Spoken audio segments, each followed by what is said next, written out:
Hello everyone and welcome back to the Blackford Book Club and another volume of my Essential Film Reviews collection. And I bring you my rambling musings, but spoiler-free musings, on the 2009 film A Single Man, directed by Tom Ford. I was never terribly fond of waking up. Based on the novel of the same name by Christopher Isherwood and written, produced and directed as his debut feature-length film by Tom Ford, A Single Man left me somewhat cold after I originally watched this in early 2010, but I've starkly reappraised my first impressions after re-watching this recently. I was always in awe of Colin Firth's central performance, and this appreciation grew ever stronger with my recent repeat viewing, as did my appreciation of Julianne Moore's brilliant supporting role, and those from Nicholas Hoult, Goode and Jon Kortajarena. But what particularly struck me on re-watching this film 7 years on from its initial release was how well crafted A Single Man is, from Ford's direction and his choice of oblique and unusual camera angles and numerous extreme close-up shots that place us as the audience in the shoes of the characters so well. For his choice of slow motion sequences and flashbacks, and particularly a repeated use of reflections, be they via windows or via Firth's glasses, all of which continually reinforce the turbulent and anxious nature of the main characters. The film is edited frenetically at times, juxtaposing many differing images in a blur of time, and thus again constantly confirming the conflicted minds at play here, with Joan Sobel deserving of special praise for her editorial skills, as does director of photography Edouard Grau for his pitch-perfect reflection of the time period, late 1940s through to the early Cold War of the 1960s, and his colour palette that's slightly drained and desaturated through to the moonlit dip in the ocean towards the end of the film. After re-watching A Single Man, I have just a single gripe with the film, and that it's 2 minutes too long. If only the film ended with Colin Firth stood beside the fireplace of his sumptuous home, reflecting on his day, it would have been an almost perfect film for me. But alas, we have a further 2 minutes of screen time following this, and an ending that perhaps we as an audience didn't deserve.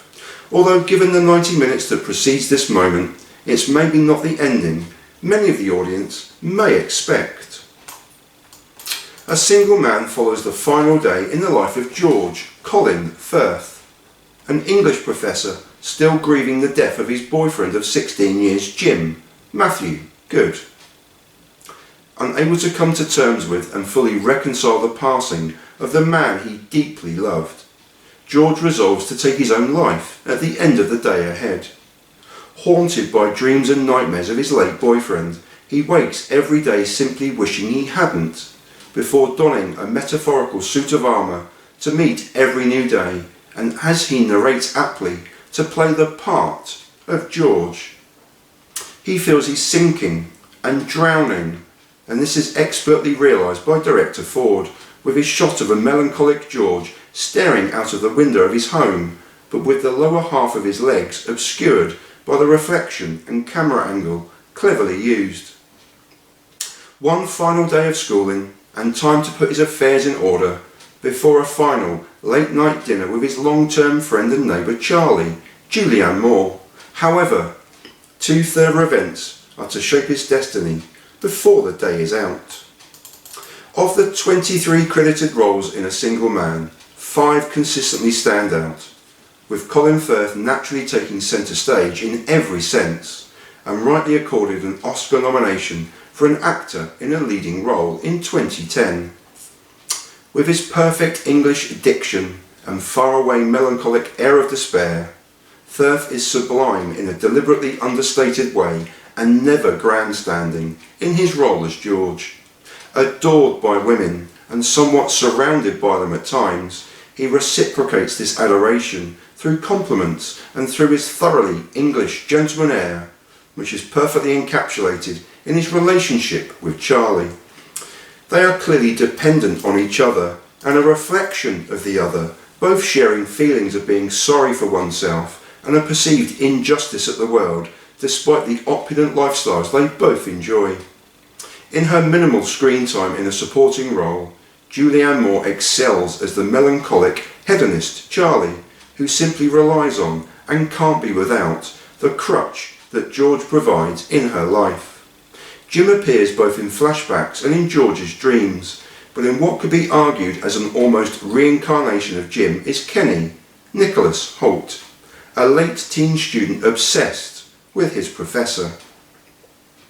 Their joint scenes are a marvel of the film, as well as indicative of the many awkward juxtapositions in George's life, with his desires played against the mundane reality of the day, his desires for another juxtaposed with his grief for his lost love, and never is this more starkly apparent than in his accidental meeting with James Dean lookalike Carlos Jon Kortajarena, which is brilliantly shot against a billboard background for Alfred Hitchcock's film Psycho.